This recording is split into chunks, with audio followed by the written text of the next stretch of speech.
모든 영광 주님 받아 주시옵소서. 감사드리며 예수 그리스도의 이름으로 기도드립니다. 아멘. 할렐루야. 아멘. 금요 예배 오신 여러분들 진심으로 환영합니다. 오늘 말씀은 시편 2편 1절부터 12절까지 말씀입니다. 시편 2편 1절 12절까지 말씀입니다. 저와 여러분들이 한 절씩 돌아가면서 교독하도록 하겠습니다. 제가 먼저 읽겠습니다. 어찌하여 이방 나라들이 분노하며 민족들이 헛된 일을 꾸미는가? 세상의 군왕들이 나서며 관원들이 서로 꾀하여 여호와와 그의 기름 부음 받은 자를 대적하며 우리가 그들의 맨 것을 끊고 그의 결박을 벗어버리자 하는도다. 하늘에 계신 이가 웃음이시며 주께서 그들을 비웃으시리로다. 그때 분을 바라며 진노하사 그들을 놀라게 하여 이르시기를 내가 나의 왕을 내 거룩한 산 시온에 세웠다 하시리로다. 내가 여호와의 명령을 전하노라. 여호와께서 내게 이르시되 너는 내 아들이라. 오늘 내가 너를 낳았도다. 내게 구하라. 내가 이방 나라를 내 유업으로 주리니 내 소유가 땅끝까지 이르리로다. 내가 철장으로 그들을 깨트리며 질그릇같이 부수리라 하시도다. 그런즉 군왕들아 너희는 지혜를 얻으며 세상의 재판관들아 너희는 교훈을 받을지어다. 여호와를 경외함으로 섬기고 떨며 즐거워할지어다. 함께 읽겠습니다. 그의 아들에게 입맞추라. 그렇지 아니하면 진노하심으로 너희가 길에서 망하리니 그의 진노가 급하심이라. 여호와께 피하는 모든 사람은 다 복이 있도다. 아멘. 아멘. 우리 옆에 계신 분들에게 한번 인사해 보겠습니다. 그래도 왔습니다. 이 금요 예배를 9시에 이렇게 드리다 보면은 참 얼마나 직장 생활을 하다 오신 분들도 있겠고 각자 스케줄 맞춰서 오신 분들도 있겠지만 그래도 모였구나, 이렇게 사람들이 이렇게 모였구나, 이게 은혜구나 하는 제가 그걸 느끼게 됩니다. 하나님께서 각자의 발걸음을 오늘의 삶 가운데 아침부터 인도하셔서 이 자리에, 말씀의 자리로 인도하심을 감사함으로 또 누리는 예배 되기를 소망합니다. 오늘 말씀은 실은 시편 말씀인데요, 주제는 감정입니다. 실은 언젠가는 한번 감정에 관한 설교를 하고 싶다는 마음을 갖고 있었습니다. 그 이유는 대내외적으로는 일단 우리나라가 분노로 양극화된 그런 현실을 보았을 때 그런 감정에 대한 설교를 한번 해보고 싶다라는 생각이 있었고, 사실은 그보다 더 직접적으로 다가왔던 것은, 저는 MBTI로 따지면은 T 성향입니다. 그러니까 감정에 그렇게 기복이 없죠. 근데 T가 사실 나쁜 게요, 남한텐 T고 자신한테 또 F입니다. 그러니까 공감 능력이 떨어지는 거지 감정이 또 없는 건 아니에요. 그래서 제 감정엔 제가 또 충실하거든요, 나름. 근데 사역을 하면서 목회 현장으로 이제 직접 겪어보니 아이들, 초등학생이건 중학생이건 상관없고 어른들마다 상관없이 이 감정으로 힘들어한다는 사실입니다. 대부분 기도 제목을 나누면은 전도사님 이런 상황이 있고 제가 이래서 너무 힘들어요. 상황은 둘째예요. 내 마음이 이래서 너무 힘들어요 하는 게 애나 어른이나 다 똑같다라는 거죠. 그런 면에서 의문이 생겼습니다. 우리가 예수께 구원을 받았다면 그 예수가 구주되었다는 사실은 당연히 구원자일 뿐만 아니라 주인이 되셨다는 사실인데, 내 삶의 주인이 되셨다는 뜻인데, 내 감정의 주인이 되지 않아야 하나, 예수님께서?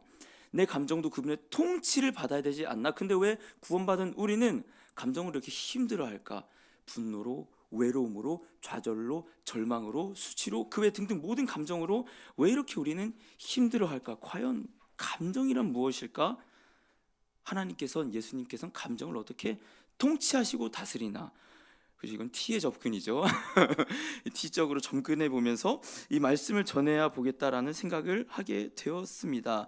그래서 이 감정에 대한 설교를 하면서 오늘은 분노에 대한 이 감정을 한번 다뤄보기를 원하는데요. 도대체 성경이 말하는 그 감정은 무엇이며 우리는 어떻게 이 분노가 그리스도의 통치 안에서 다스려질지, 그 은혜가 각자에게 마음이 만진 바 변화되는 은혜가 있기를 소망합니다. 먼저 감정에 대해서 성경이 뭐라고 말하느냐 아주 간략하게 다룰 필요가 있습니다. 첫 번째로는요, 감정은 영혼의 외침입니다. 시편 42절 5절 말씀 제가 한번 읽겠습니다. 내 영혼아, 내가 어찌하여 낙심하며 어찌하여 내 속에서 불안해하는가? 너는 하나님께 소망을 두라. 그가 나타나 도우심으로 말미암아 내가 여전히 찬송하리로다. 아멘. 시인은 마치 영혼이 내가 영혼인데 영혼이 딴 사람인 것처럼 얘기를 해요.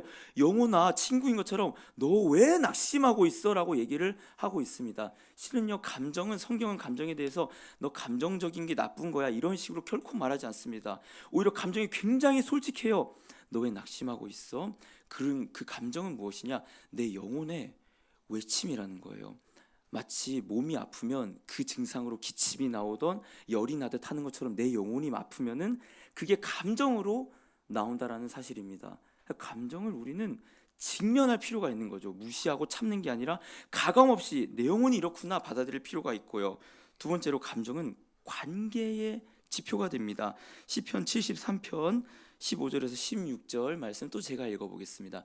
내가 만일 스스로 이르기를 내가 그들처럼 말하리라 하였더라면 나는 주의 아들들의 세대에 대하여 악행을 행하였으리다. 내가 어쩌면 이를 알까 하여 생각한즉 그것이 내게 심한 고통이 되었더니. 아멘. 이 시편 74편은 그러니까 이 앞절의 내용은 간단히 말하면 그거예요. 하나님 안 믿는 사람들이 왜 이렇게 잘 돼요? 라는 게 이 말인데, 그래서 이제 15절에 내가 그들처럼 말하였다면은 내가 그 백성 중에서 내가 죄를 저질렀을 거예요 라는 거예요.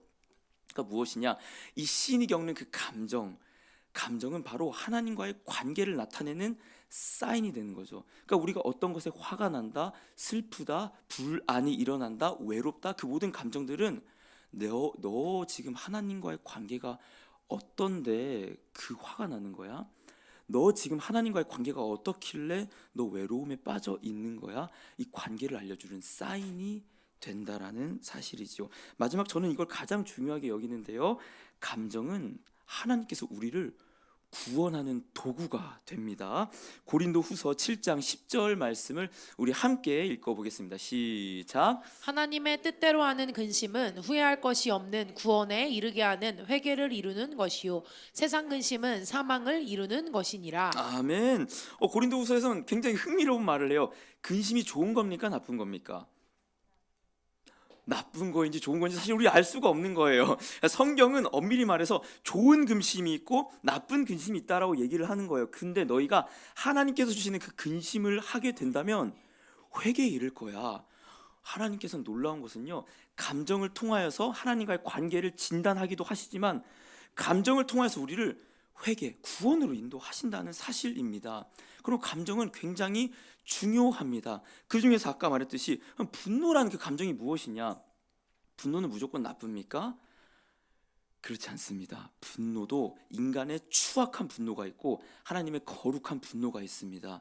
성경이 말하는 분노가 무엇인지, 우리가 올바르게 감정이 어떻게 예수의 통치 안에서 거듭나는지 우리 한번 살펴보기를 원하는데요. 성경에 맨 처음에 나오는 분노가 있습니다. 제일 첫 번째 나오는 분노인데요. 창세기 4장 3절에서 6절 말씀 우리 함께 읽겠습니다. 시작. 세월이 지난 후에 가인은 땅의 소산으로 제물을 삼아 여호와께 드렸고 아벨은 자기도 양의 첫 새끼와 그 기름으로 드렸더니 여호와께서 아벨과 그의 제물은 받으셨으나 가인과 그의 제물은 받지 아니하신지라. 가인이 몹시 분하여 안색이 변하니 여호와께서 가인에게 이르시되 내가 분하여함은 어찌됨이며 안식이 변함은 어찌됨이냐. 아멘. 저희가 잘 알고 있는 아벨과 가인의 제사 사건입니다.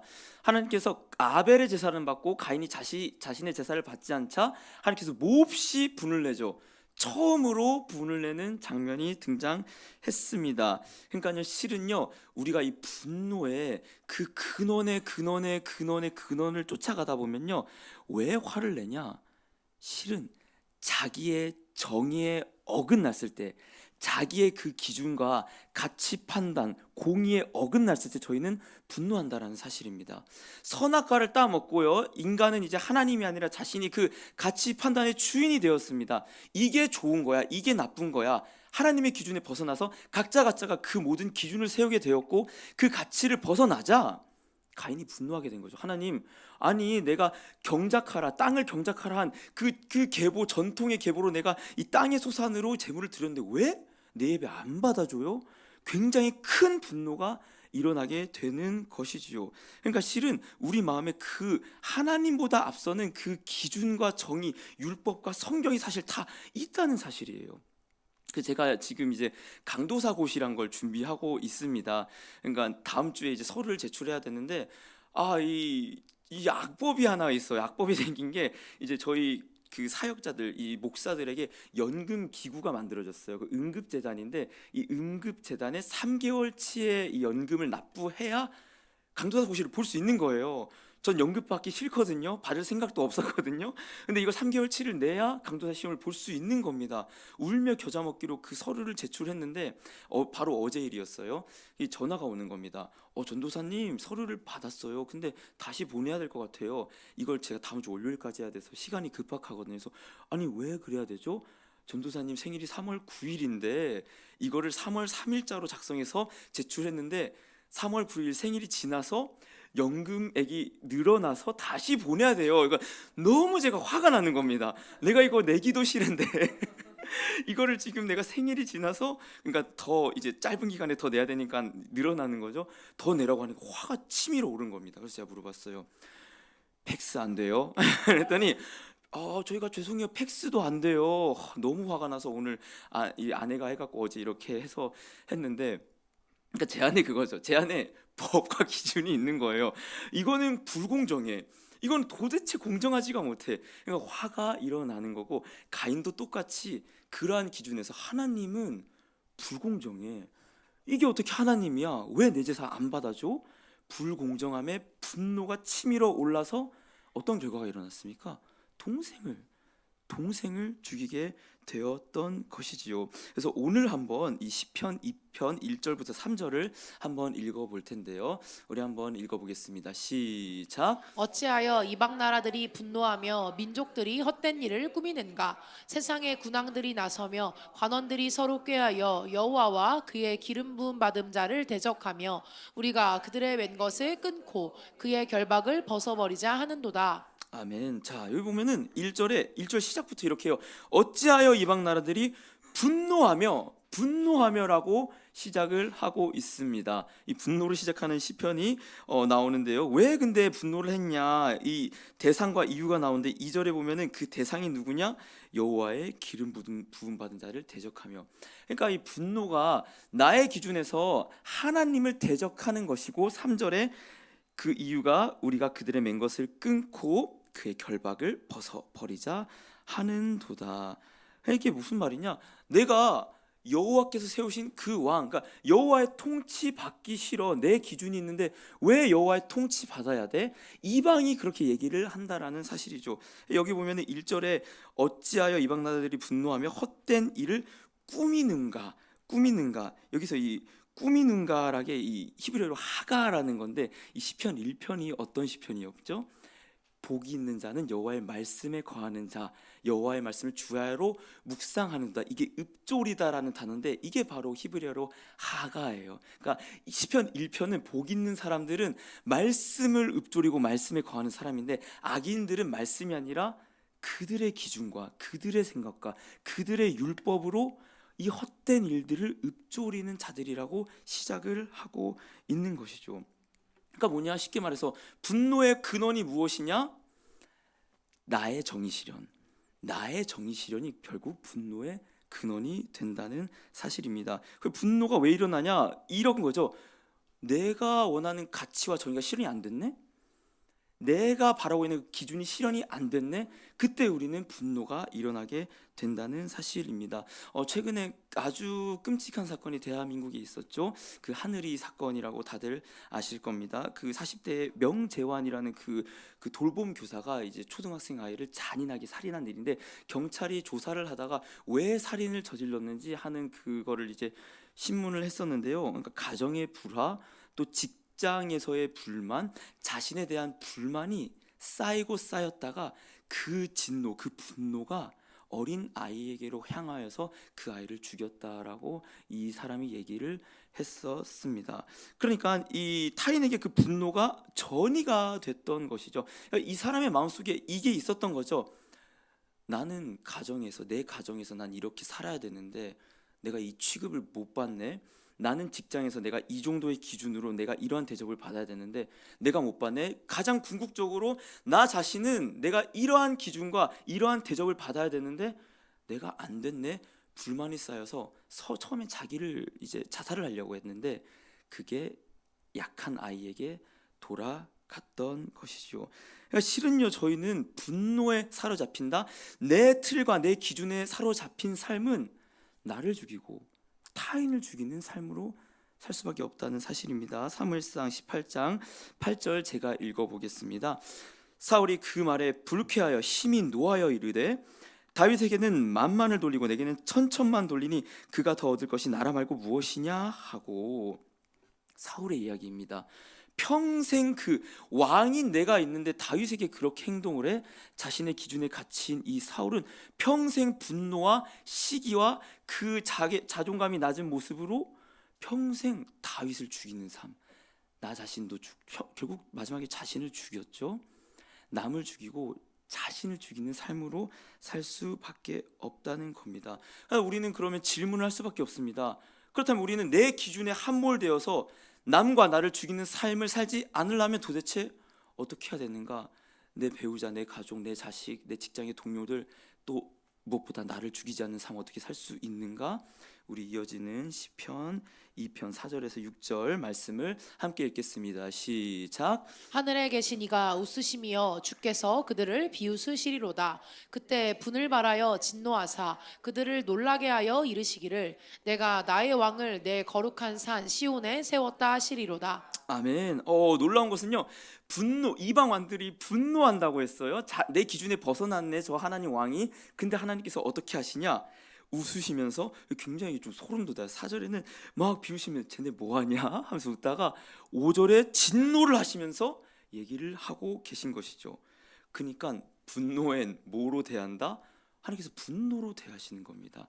그 인간의 추악한 분노에 대해서 하나님은 거룩한 진노로 그들에게 응답을 하신다라는 사실인 것이죠. 그러니까 사실은 이 분노라고 하는 감정은 엄밀히 말해서 하나님의 공의에 기반한 거룩한 감정입니다.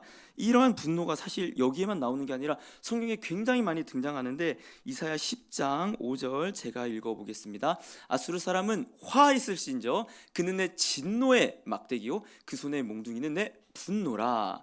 그러니까 하나님께서 이 아수르라는 민족을 이스라엘을 치는 몽둥이, 진노의 몽둥이로 쓰시겠다는 거예요. 하나님은 이 진노를 공의의 목적으로 사용하십니다. 뿐만 아닙니다. 이사야 34장 8절에 제가 읽어보겠습니다. 이것은 여호와께서 보복하시는 날이요 시온의 송사를 위하여 신원하시는 해라. 이것은 에돔 너 심판당할 거야 하는 말인데, 이방 민족을 향해서 하나님께서 진노하신다라고 말씀하시는 겁니다. 나훔 1장 6절도 똑같습니다. 누가 능히 그의 분노 앞에 서며 누가 능히 그의 진노를 감당하랴? 그의 진노가 불처럼 쏟아지니 그로 말미암아 바위들이 깨지는 도다. 아멘. 이건 니느웨한테 얘기를 하는 거죠. 요나서에선 니느웨가 구원의 대상이었지만 나훔에선 니느웨가 심판과 진노의 대상이 됩니다. 그러니까 앞서 살펴봤듯이 인간은 자기네 기준에 벗어났을 때 자신의 그 추악한 욕망과 선악과 따먹은 본성에 의해서 분노하게 됩니다. 그러나 하나님의 분노는 다릅니다. 그분의 거룩한 공의의 성품에 근거하여서 분노를 하게 된다는 것이죠. 우리의 분노를 그칠 수 있는 가장 실질적인 방법이 무엇이냐라고 묻는다면 저는 이렇게 말해줄 수 있을 것 같습니다. 하나님의 진노에 나의 분노가 깨져야 합니다. 하나님의 그 거룩한 진노에 나의 자아와 나의 기준과 나의 분노가 깨져야 한다는 사실이죠. 이번 주 월요일에 이제 저희 하늘문 갔다 왔다 하는 멤버들과 이제 차량 운행을 하는데 민정 간사님께서 그런 얘기를 해주셨어요. 어떻게 나왔는지 모르겠는데 이제 작년 여름 수련회를 얘기해 주시면서 이제 민정 간사님 수목금인데 금요일 날 월차를 못 써서 함께하지 못하고 이제 수련회가 진행되는 상황이었다고 해요. 근데 간사님께서 신신당부를 했다고 합니다. 장례 일정이 있어갖고 아무튼 아침에 목사님 떡을 찾아가야 돼요라고 얘기를 했는데 이 일정이 다 파기가 되면서 떡집 사장님께는 원래 떡집 사장 출근이 9시요 8시요 근데 6시까지 나오라고 해서 떡을 받아가겠다고 했는데 목사님이 그게 안 됐던 거예요. 그리고 목사님께서는 하나님께서는 그냥 장례식장으로 향하고 그 떡집 사장님께는 민폐요. 이제 그 떡도 제대로 못 찾아갔던 상황이 아침에 일어났던 겁니다. 점심에 이제 식사를 해야 됐는데 이제 같은 이름의 식당인데 이 집에 예약을 한 것을 이 집으로 가갖고 저희가 점심 식사를 해야 되는데요. 그러니까 이 집은 근데 이름이 같고 근처에 있었다고 해요. 그래서 민전사님이 여기에 전화를 했는데 저희 예약 받은 게 없는데요. 그럼 예약을 다시 해줄게요. 해서 이제 민전사님이 오히려 기뻐하면서 간사님께 전한 거예요. 간사님 저희 예약이 누락됐는데 누락된 만큼 더 많이 준대요. 잘 된 것 같아요.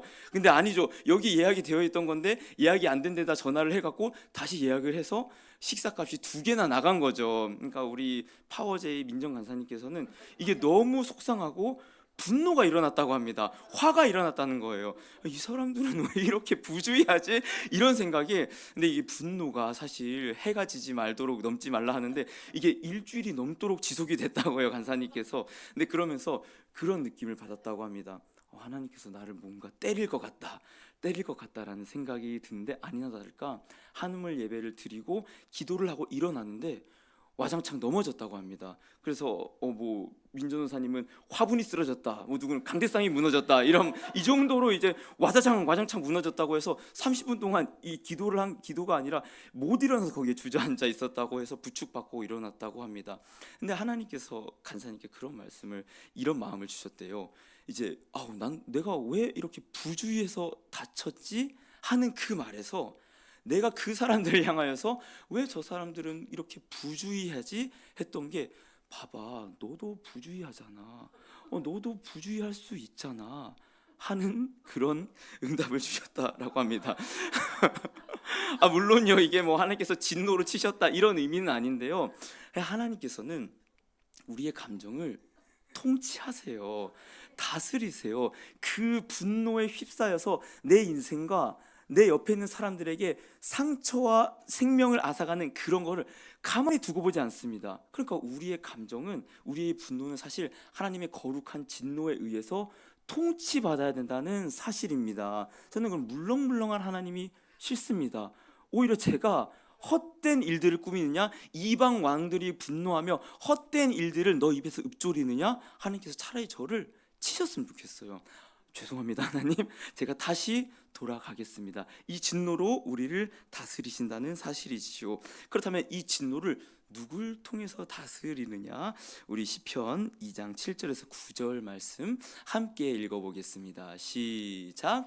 내가 여호와의 명령을 전하노라. 여호와께서 내게 이르시되 너는 내 아들이라. 오늘 내가 너를 낳았도다. 내게 구하라. 내가 이방 나라를 내 유업으로 주리니 내 소유가 땅 끝까지 이르리로다. 내가 철장으로 그들을 깨뜨리며 질그릇같이 부수리라 하시도다. 아멘. 7절에 보면은 여호와께서 말씀하십니다. 너는 내 아들이라. 오늘 내가 너를 낳았도다. 그 왕을 보낸다는 거예요. 진노하사 그 왕을 보내시는데 그게 내 아들이라라고 얘기를 합니다. 실은요 저는 감정에 대해서 설교를 하지만 사실 저는 그냥 예수를 전하는 게 좋습니다. 이 아들이 누구냐?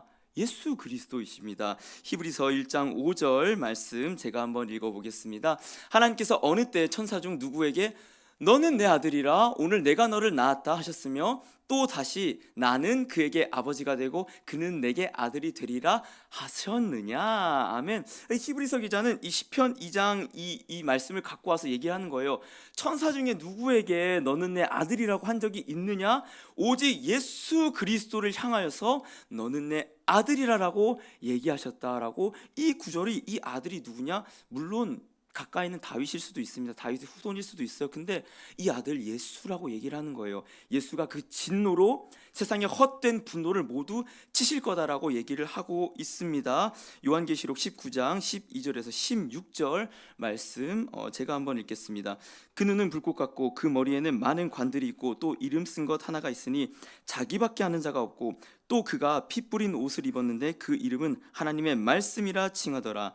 하늘에 있는 군대들이 희고 깨끗한 세마포 옷을 입고 백마를 타고 그를 따르더라.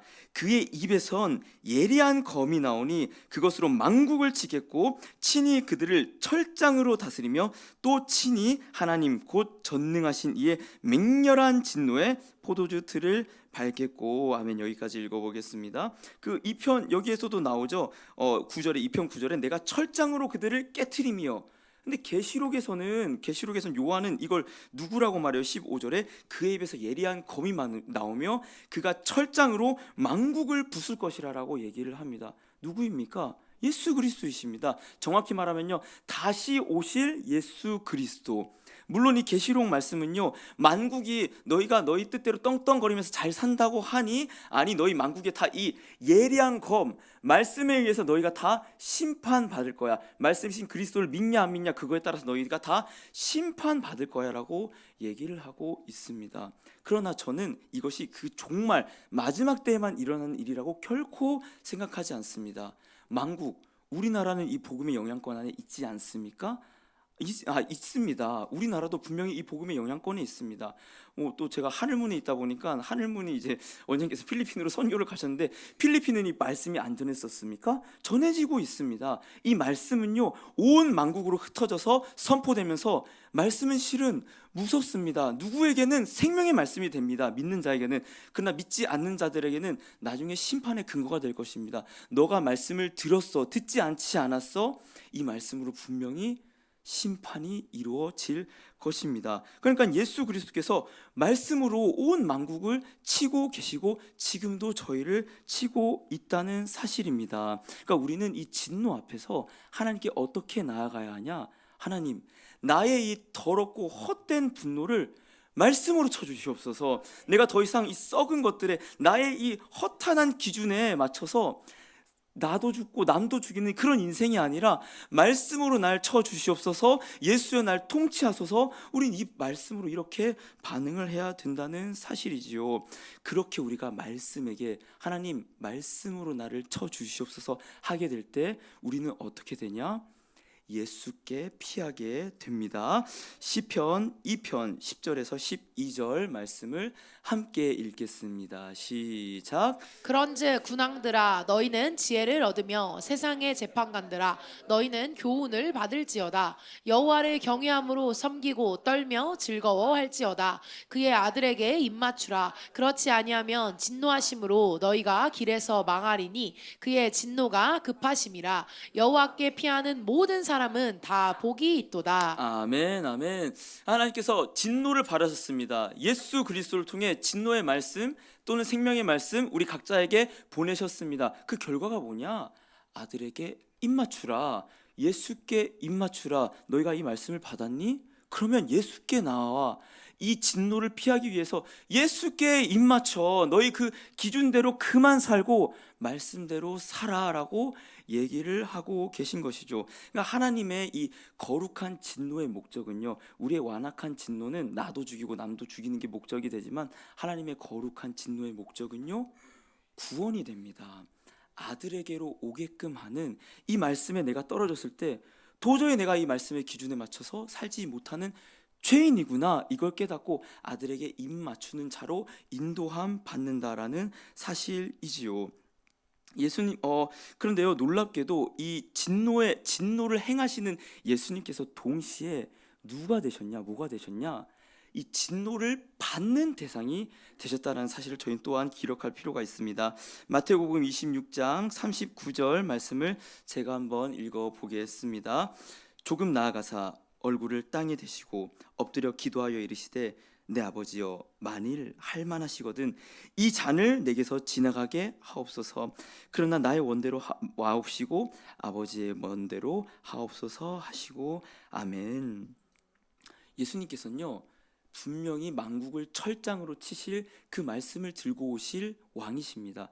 그런데요, 동시에 그 진노를 예수님께서 받으시러 오신 분임을 예수님께서 얘기하고 있는 거예요. 이 진노의 잔을 내게서 걷어 주시옵소서라고 얘기를 하고 있습니다. 그러니까 하나님의 이 분노를 우리는 알 필요가 있어요. 이 진노가 예수님에게도 어떻게 다가온 거예요?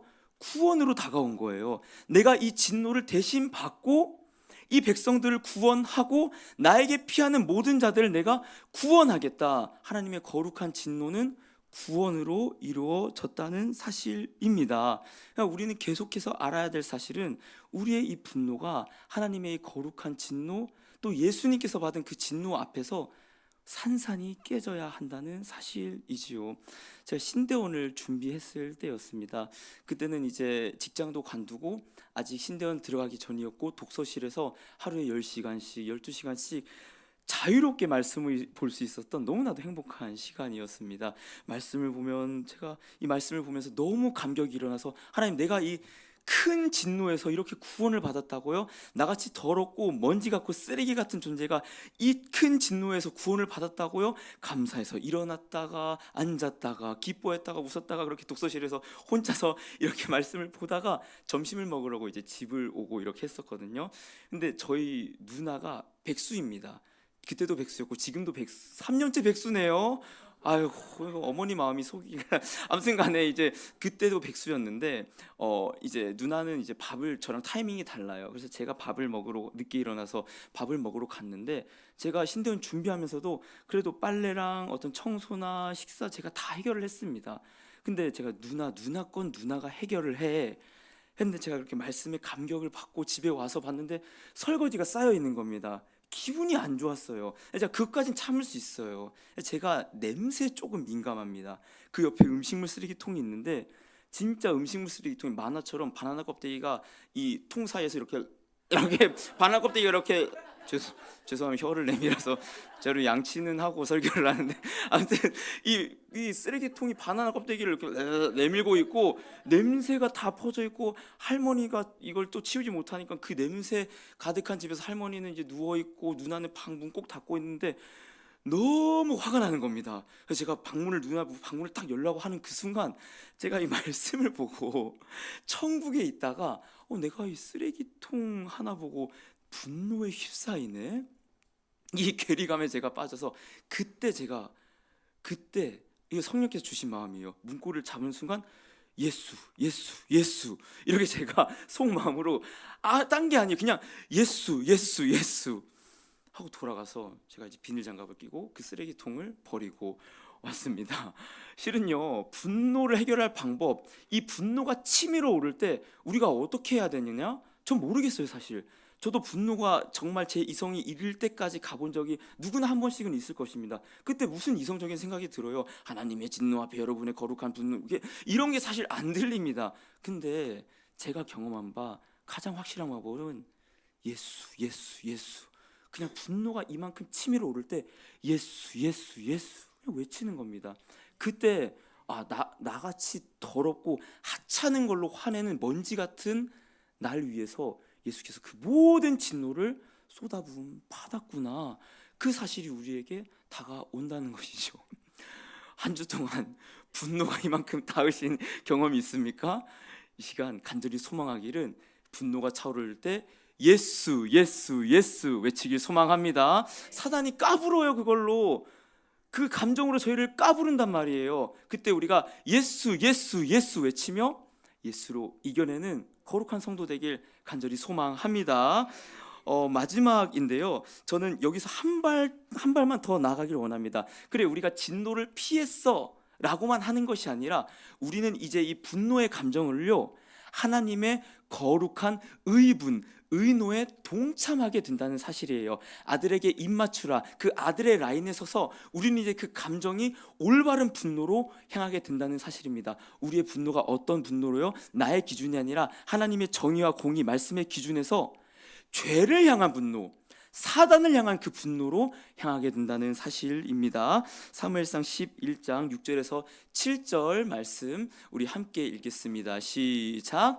사울이 이 말을 들을 때 하나님의 영에게 크게 감동되매 그의 노가 크게 일어나 한 결의에 소를 잡아 각을 뜨고 전령들의 손으로 그것을 이스라엘 모든 지역에 두루 보내어 이르되, 누구든지 나와서 사울과 사무엘을 따르지 아니하면 그의 소들도 이와 같이 하리라 하였더니, 여호와의 두려움이 백성에게 임하매 그들이 한 사람같이 나온지라. 아멘. 사울이 6절에 보면요, 사울이 이 말을 들을 때, 그러니까 이 기브의 백성들이 침략을 당했는데 빌었어요. 살려주세요 했는데, 너희가 눈 다 뽑고 오면 우리가 한번 봐줄게, 이 상황인 거예요. 이 말을 듣고 사울이 기름 부은 왕이었는데 아직 자기가 왕인 줄 몰라요. 그래서 소를 몰고 농사를 짓고 있다가 이 말을 들었을 때 여호와의 영, 하나님의 영에 크게 감동되며 그의 분노가 크게 일어났다라고 하는 겁니다. 그러니까 이 분노가 나쁜 게 아니죠. 무조건 이 겁쟁이 사울, 이 행구 뒤에 숨었던 그 사울에게 영이 임하자 하나님의 백성을 구원하는 거룩한 분노가 일어났다는 사실입니다. 우리에게 분노의 정확한 방향, 올바른 방향이 무엇이냐? 바로 이러한 분노죠. 하나님의 백성을 향한 사단의 참소와 사단의 조롱에 대하여서, 죄에 대하여서 분노가 일어나는 거예요. 그리고 이 분노를 예수님께서 행하셨습니다. 요한복음 11장 34절에서 34절 말씀 제가 읽어보겠습니다. 예수께서 그가 우는 것과 또 함께 온 유대인들이 우는 것을 보시고 심령의 비통히 여기시고 불쌍히 여기사 이르시되 그를 어디에 두었느냐? 이르되 주여 와서 보옵소서 하니 아멘. 죽은 나사로를 살리는 장면입니다. 근데요, 예수님께서 원래 나사로가 죽은지 알고 있었어요. 3일이 지나고 나서야 그곳으로 갔어요. 근데 예수님께서 비통하며 우셨거든요. 나사로가 죽은 것 때문에 운 것이 아닙니다. 나사로를 살릴 걸 알고 계셨어요. 근데 뭐 때문에 울었냐? 나사로가 죽은 그것을 보고 그곳에 있던 사람들이 비통해하고 슬피 우는 그것을 보고, 우리가 원래 하나님과 영생하도록 지어진 그 존재인데 사단이 죄로 말미암아 너희의 생명을 단절시켰기 때문에 너희가 이 죽음의 슬픔을 느끼고 있니? 예수님께서 찾아왔던 그 분노는 그거였어요. 여기에서 그냥 우신다라는 게 헬라어로 엠브레오마이라는 단어인데 이건 알 필요 없지만요, 원뜻이 뭐냐면 말이 힝힝 운다, 말이 그 어떠한 성이 나서 힝힝 운다라는 그 표현이거든요. 예수님께서는 그냥 슬피 운 게 아니라 분노에 차서 운 거예요. 누굴 향한 분노였냐? 사단을 향한 분노였죠. 사단이 내 백성을 죄로 말미암아 영생하는 존재에서 이탈시켰구나. 이 분노로 말미암아 예수님께서 우시고 애통하고 비통해 했다는 사실입니다. 사랑하는 여러분, 저는 저희들의 분노가요, 사사로운 저희들의 감정이 아니라 거룩한 의분이 되기를 소망합니다. 죄로 말미암아 고통받는 나의 친척, 나의 가족, 나의 이웃들이 있다면 그거를 보고 애통하고 죄에 대하여서 분노하는 저희 되기를 소망합니다. 사단이 그 영혼들을, 나를 까부르고 괴롭히고 예배로 멀어지게 할 때 그것에 분노하는 저와 여러분들 되시기를 소망합니다. 원장님께서 기도해 주실 때 저한테 하나님 앞에 착한 것과 사람에게 착한 것이 달라라고 저한테 얘기를 해주셨습니다. 제가 이거를 무슨 말일까 하면서 배워가고 있는데, 목사님을 보면서 사실 좀 많이 배웁니다. 목사님이 좀 어떤 면에서 직설적이고 독한 말들을 자주 하시잖아요. 근데 저는 그 모습이 사실 제가 자라온 모교에서 봤던 그 목회자의 모습과는 사뭇 다릅니다. 저런 말을 하시네, 저런 독한 말을 하시지라는 생각이 드는데, 목사님께서 저한테 그러셨어요. 이전도사, 목회자가 착하면은 성도들이 좋아할 수는 있어. 그런데 성도들을 죽일 수가 있어. 저는 아내에게 착한 남편이 되어주고 싶었습니다. 또 저희 가정이 부끄럽지만 워라벨, 그러니까 정말 부끄럽습니다. 사역과 가정의 삶이 균형을 잡힌 그런 행복한 가정을 이루고 싶었어요. 근데 하나님께서 그 꿈을 완전히 짓밟았습니다. 너가 그 행복한 가정을 이룰 수 있다고? 너가 아내에게 좋은 남편이 될 수 있다고? 아니, 넌 내가 불렀어. 넌 하나님의 종이고 하나님께 올인하고 그 가정을 나에게 맡겨. 그러면 이 가정을, 너의 가정을 내가 통치할 거야. 내가 다스릴 거야. 그러니까 내가 아내에게 착한 남편이 되는 것이 중요한 것이 아니라 하나님의 종이 되고, 때로는 아내가 그 길에서 벗어날 때, 예배자의 길에서 벗어날 때 저는 아내에게 독한 말, 때로는 거룩한 분노로서 할 말을 했어야 됐던 것이죠. 하늘문이 아니었다면요, 빛과 소금 교회가 아니었다면요, 부끄럽지만 저는 아내가, 목회자가 그만두라고 했으면 그래, 아내가 그만두라면 그만둬야지, 그런 저 목회자가, 아니 그런 목회자였습니다. 친구 전도사들에게도 그렇게 얘기하고 이게 세련된 목회야, 이게 현대 목회야라고 얘기했었을 겁니다. 사랑하는 여러분, 우리의 분노가 하나님의 그 통치 앞에 완전히 굴복한 분노 되기를 소망합니다. 거룩하고 의로운 분노가 되어서 내 자녀와 내 친지를 향하여서 때로는 하나님의 거룩한 그 정념에 휩싸여서 할 말을 할 수 있는 그런 용기를 가진 성도 되기를 소망합니다. 물론 저희의 이 분노가 저희의 생각이 아닌 예수의 통치를 분명히 받아야 할 것입니다. 그렇기 때문에 간절히 하나님, 나의 감정을 통치해 주시옵소서. 나의 분노가 사사로운 나의 욕심으로 이루어진 분노가 아니라 하나님의 거룩한 의로 말미암은 그런 분노가 되게 하여 주시옵소서. 그래서 이 나라 이 땅 지금 이 대한민국의 분열된 분노 가운데서 하나님의 거룩한 분노를 내며 나의 가정과 나의 직장 가운데서도 하나님의 예수의 통치를 받는 그 공의의 의의 하나님 마음에 합한 분노로 살아가는 성도 되기를 간절히 소망합니다. 아멘. 이 시간 찬양하며 기도 드리시겠습니다.